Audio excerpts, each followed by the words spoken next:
Bonjour, bienvenue dans l'actualité. Le pass sanitaire devrait s'étendre au transport la semaine prochaine. Le dispositif est prévu pour s'appliquer aux vols intérieurs, aux TGV et aux intercités. En revanche, le pass sanitaire ne sera pas requis pour les bateaux qui assurent les liaisons maritimes entre l'île-Dieu et le continent. Et avant de prendre le bateau, la plupart des usagers qui veulent se rendre sur l'île arrivent en voiture. Se pose alors la question du stationnement, un problème récurrent. En parallèle des parkings professionnels, une plateforme internet existe. Astucieux, c'est son nom, met en relation les particuliers. Explication, Alix Lanos. Bonjour. Alors ce séjour s'est bien passé ? Très bien, très bien. Super. C'est déjà la 4e fois aujourd'hui que Marc Grelet fait un aller-retour à la gare de Fromentine, située à 6 minutes exactement de son domicile. Marc n'est pas chauffeur de taxi. Ce qu'il propose, c'est un service de parking chez lui, à destination des vacanciers qui doivent garer leur voiture avant d'embarquer pour l'île-Dieu. Et le petit plus, c'est d'assurer le transfert des voyageurs du bateau jusqu'à leur voiture. On descend du bateau, on monte dans la voiture. Faut pas faire mieux. Ce couple vient depuis 5 ans se garer chez Marc et Jacqueline, rencontrés grâce à une plateforme de mise en relation de particuliers baptisée Astucieux, mise au point par l'association Yom Garou. Une 50aine de propriétaires de la Barre de Mont et depuis peu de Saint-Gilles-Croix-de-Vie y proposent des places de parking pour un tarif allant de 5 à 10 euros par jour environ, contre plus de 15 euros pour un parking professionnel. Là, les 12 jours, on en a pour 85 euros.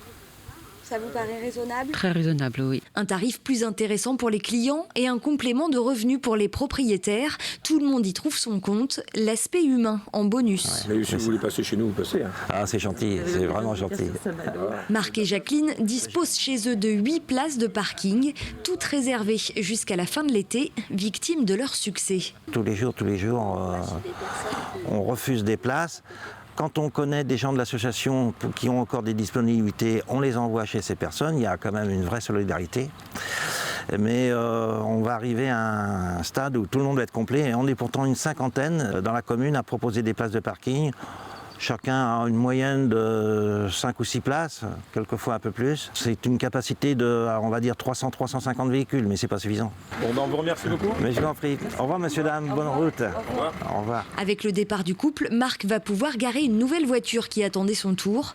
Un petit défi à chaque manœuvre. Le plan local d'urbanisme limite à 9 le nombre de voitures pour chaque propriétaire. De quoi éviter que la petite commune ne se transforme en parking géant. Le Big Tour a fait étape au Sables d'Olonne. Il s'agit d'une tournée d'été initiée par BPI France pour promouvoir l'entrepreneuriat français et plusieurs secteurs comme l'industrie et les nouvelles technologies. À travers des animations, des concerts, des stands d'information, l'objectif est de donner une nouvelle image de ces filières et d'informer en priorité les jeunes sur les opportunités d'emploi et de formation. Écoutez. Nous avons ici 15 espaces avec des entreprises nationales, des entreprises locales qui donnent envie de leur entreprise, qui permettent également de découvrir de nouveaux emplois, notamment dans le numérique, dans la RSE. C'est 2 axes très importants parce que l'axe du climat est un axe prépondérant dans le plan stratégique de BPI France. Nous montrons également ici tous les secteurs d'activité, en particulier tout ce qui touche aussi au domaine des loisirs, de l'hôtellerie, de la restauration, qui sont en fait des secteurs où il manque de main, on le sait, en France. Et donc c'est l'occasion pour des restaurateurs d'expliquer en fait leur métier et de donner envie d'aller dans ce secteur. Des propos recueillis par Alexia Janet. C'est l'une des plus grandes recycleries du département. La recyclerie Cœur Vendée à La Roche-sur-Yon vient d'ouvrir dans des locaux entièrement neufs au sud de la ville. Les précédents étaient devenus trop petits. La nouvelle boutique de 550 mètres carrés propose à l'achat des objets et des meubles donnés ou récupérés dans les déchetteries. Ils sont ensuite remis en état pour être revendus. Notre activité, c'est réduire les déchets. Donc chaque année, on détourne plus de 200 tonnes d'objets des déchetteries. Donc voilà, après en termes d'objets, on trouve vraiment de tout. On a tout ce qu'on peut trouver dans une maison. Donc ça va du livre aux vêtements, aux meubles, aux jeux, beaucoup de jeux. Voilà, vraiment, et des choses qui peuvent être insolites, des outils de jardinage, de bricolage. La recyclerie emploie une quinzaine de personnes en insertion professionnelle. Un mot de sport en voile, une sérieuse chance de médaille olympique pour Aloïse Retornaz. La licenciée des sports nautiques Sablé a disputé avec Camille Lecointre ce matin les 2 dernières courses des séries en 4,70. L'équipage français pointe actuellement en 2e position avant la medal race de demain, une finale qui aura lieu à 8h30 heure française. Une fan zone sera instaurée au Sable d'Olonne, place Jean David-No. Enfin, direction Challans pour terminer avec la découverte en avant-première d'un nouveau complexe sportif baptisé Red Zone. Il proposera à la rentrée 3 activités, le squash, le trampoline et l'escalade. Particularité de ce nouveau concept, la réalité augmentée rend la pratique plus ludique. Quelques privilégiés ont pu découvrir les lieux avant l'ouverture. Reportage Grégoire de Châtillon.